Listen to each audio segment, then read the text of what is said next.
kumita ng 112,000 sa loob lamang ng isang buwan.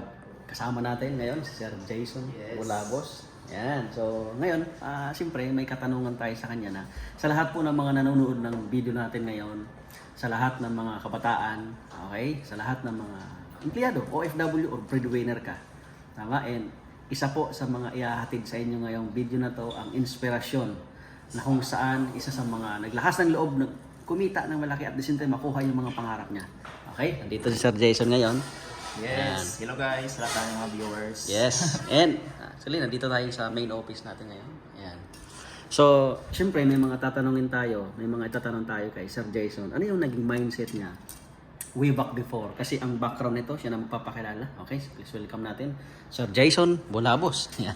Yes. Sir Jason, para at least sa lahat ng mga katulad mo, ilang taon ka ngayon? 21. 21, wow, batang-bata, single. Yes. Wow naman talaga.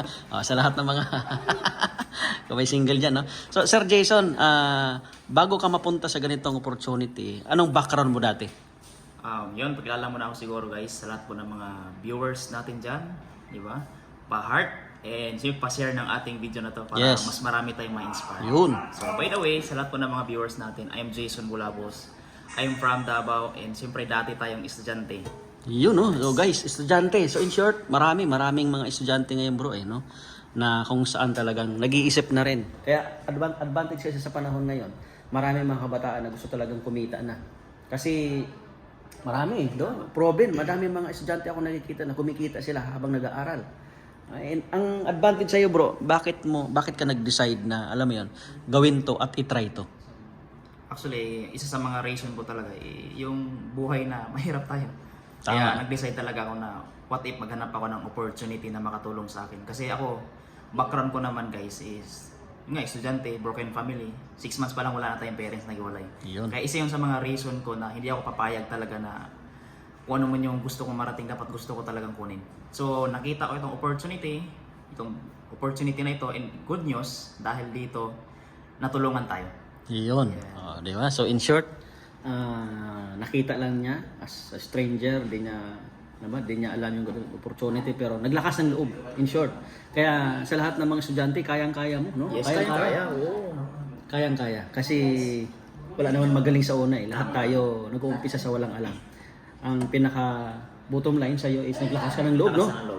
Ayan, pinaka the best na ginawa niya rito. Ayan. So siguro Sir Jason, magkano na kinikita mo ngayon?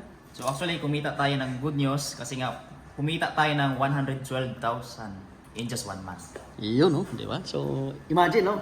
Imagine, 21 years old, single, kumikita ng ganun kalaki. Tama? And it's because sa system, it's because of opportunity na meron siya ngayon. Okay, kaya hindi lang Sir Jason yung mga natulungan natin. Marami tayong mga kasama rito na kung saan na-guide natin. Di ba? Ito, bro, anong background mo dati?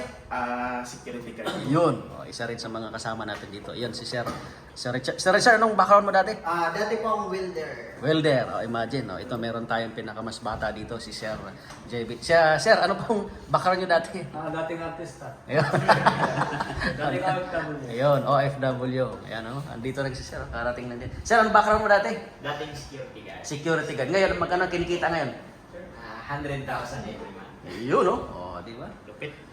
Grabe yun, no? Kumbaga, kung first time mong marinig yung 100,000, malulula ka eh.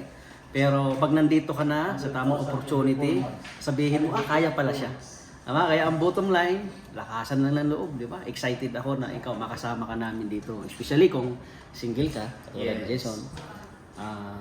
Negosyante mindset mo, di ba? Gusto mo din, makasama kami, makapag-condo, gumanda yung buhay.